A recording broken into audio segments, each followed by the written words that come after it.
Yeah, look, the most important thing is to recognize that the GDPR isn't exactly the highest standard in the world, right?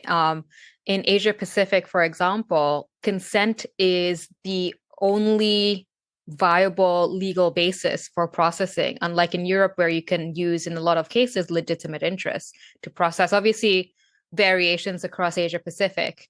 So consent's a pretty high bar, and that's like the go-to mechanism in a lot of countries in Asia Pacific.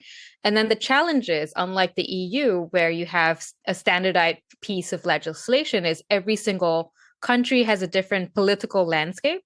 And so that political landscape informs how the legislation around personal data and privacy would go. And so, I think teams out in Asia Pacific are so understaffed because you're looking at maybe 14 different laws and one or two people taking care of the region. I mean, I started out my career and I was the only person for 2 years, 2.5 years doing the job of covering so many different countries. And then you're also seeing, some countries have data localization in place. So if you are active in the Chinese market, you're going to have to take into account some of the new changes, the new laws, the new SECs, the data transfer requirements out there. It's a lot of privacy work out there that needs to be done. And so if you are active in those markets, you really need to sort of stop looking at it as like, oh, I need to be concerned about GDPR.